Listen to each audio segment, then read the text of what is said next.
Hello everyone, welcome back to my channel. If you're new here, hi, my name's Claire and this is Joli. Ooh.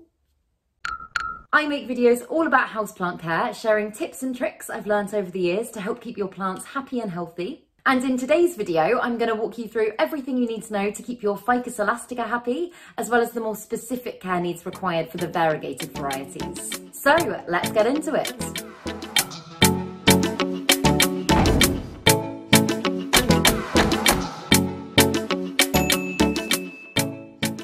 So, Ficus elastica is commonly known as the rubber plant or rubber tree, and it gets its name from the white latex sap it produces that used to be used to make rubber. Back in the day, whenever I used to see one of these plants pop up on a houseplant website or something like that, I would always actually assume that they were fake and made out of rubber, just because of how shiny and robust they look. They almost don't look real. I also want to say before we jump into it that I used to be really bad with these plants. Although they're super easy to care for once you get the hang of them, I really struggled for a while. But eventually, after lots of research and trial and error, I eventually got to the point where back when my shop was open, I was growing about 30 of them at one time. So I really hope these care tips help you in the same way that they help me. So the first and one of the most important things to take into consideration is light. This is where the variegated varieties of rubber tree, such as my Tineke here, differ slightly to the others because their variegation basically means they don't contain as much chlorophyll to absorb light.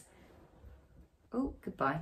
If they aren't receiving enough light, you're likely to encounter a whole host of issues such as browning, drooping, dropping leaves, yellowing leaves. They'll essentially start to sacrifice some of their leaves so that they don't have to work so hard to support themselves. All rubber plants are going to do best in what's known as bright indirect light. Bright indirect light basically just means an area that receives lots of natural bright light but not too much direct sun. The non-variegated varieties such as Robusta, Abidjan are slightly more flexible on what they can cope with, so chances are they'd probably be absolutely fine with slightly lower lighting conditions. But the variegated ones such as Tineke, Ruby, Tricolour should absolutely be kept in bright indirect lighting conditions, or else they won't be happy at all. All types of rubber plants can be quite sensitive to direct sun as it can scorch their leaves and cause brown burn marks, so as I say, indirect light is definitely the way to go here. Variegated rubber plants, surprise surprise, are even more sensitive to this, and the delicate white part of their leaf can burn really easily. Here in the UK, the sunlight in the morning and evening tends to be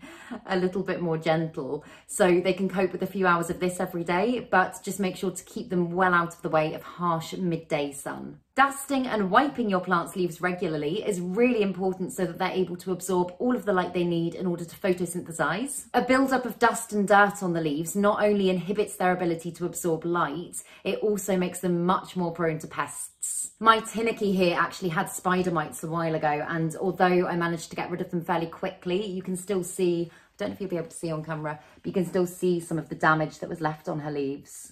Rotating your plant is also a really important thing to do on a regular basis so that it's able to absorb equal amounts of light from all angles. When it comes to watering, I can say from experience that these ones are very sensitive to overwatering. I actually killed my first rubber plant by overwatering her without even knowing what it was at the time, and by the time I tried to save her, it was too late. Again, the variegated varieties of rubber plant seem to be a little bit more sensitive to this, so it's really important to get it right. The best way to make sure you don't overwater is by monitoring the soil. This means scrapping any kind of watering schedule you might have and just checking in with your plant regularly to see when it's actually ready for a drink. I'd always recommend waiting until at least half the soil's completely dried out before you go ahead and water again. You can use a moisture meter to help you if you're not quite sure, but I personally just stick my finger down to the soil and feel, as well as lifting her pot up just to see how light she feels. Depending on the time of year, this might mean watering once a week, it might mean watering every 3 weeks. Just as I say, monitor the soil and remember that underwatering is always better than overwatering. I bang on about that a lot simply because on the whole, it's so much easier to save a plant that's been underwatered as opposed to one that's been given too much. Overwatering can cause issues such as fungal disease and root rot, which is the biggest killer in houseplants. When I can feel the soil's quite dry, I'll lift her in her nursery pot out of the basket I've got her in,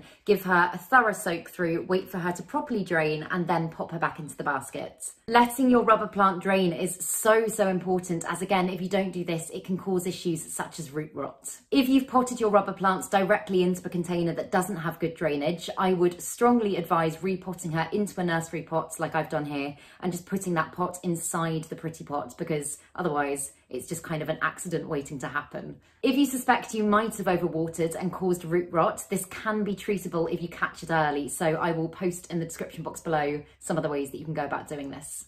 During what's known as the growing season, which is the spring and summer months, your rubber plant will be at its peak for producing new growth, so it's a really good idea to fertilise them during this time to help encourage and support this. I tend to fertilise my rubber plants pretty much every other time I water during growing season using a gentle diluted fertiliser. Going overboard with fertilising or fertilising outside of growing season when your plants don't need it can actually cause loads of issues, so make sure you always read the label of your fertiliser instructions to make sure that you're not giving your plants too much. I've said this before as well, but if you've got a plant that's never been fertilised before, just ease them into it gently so that you don't send them into shock. Start with a little bit less than it says and then gradually build it up over time. Common issues caused by over-fertilising are dark brown or black patches appearing on the leaves and sometimes the leaves dropping off. These are symptoms of something called fertiliser burn, which affects the roots of your plants, but you tend to notice on the leaves first.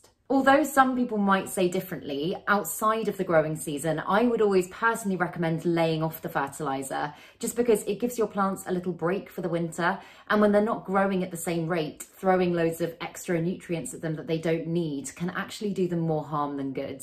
When it comes to humidity for these plants, the more the merrier. Rubber plants are tropical plants that won't cope well in low humidity levels and tend to think there's no such thing as too much. Again, variegated varieties such as Tinicky, Ruby and Tricolour will be even more sensitive to lower humidity levels, so it's even more important for them. I have my humidifier constantly set between 65 and 75% and tend to keep most of my rubber plants fairly close to that, but so long as you can give them at least 50% humidity plus, they should be happy. At this time of year when the weather's colder and we have the heating on more, this drains so much humidity from the air, so it's even more important to crank up the humidity to counteract this. I've made a couple of videos before with some humidity boosting alternatives that you can use if you don't have a humidifier, so I will link those all in the description box below.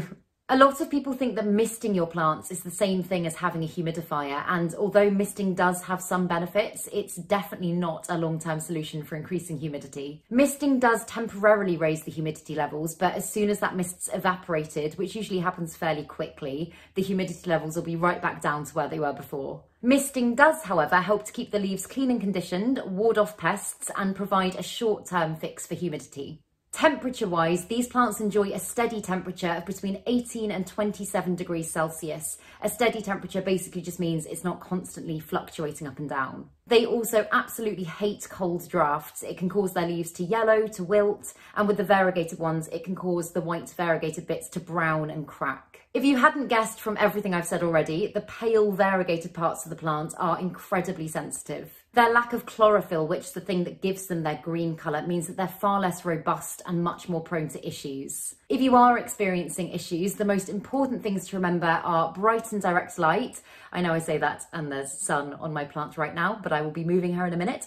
Bright and direct light, a warm, stable temperature, lots of humidity, and only watering and fertilising your plant as and when it actually needs it. Once you get the hang of them, they're actually really easy, low maintenance plants. It's just the temptation, I think, a lot of the time that people have to go overboard with loving and caring for their plants that can lead to problems. If anyone's got any questions or wants to know about something I haven't covered in this video, then feel free to drop me a comment down below and I'll do my best to help. I really hope this video was useful. If it was, please make sure to give it a thumbs up, subscribe to my channel, have a lovely day, and I'll see you in the next video.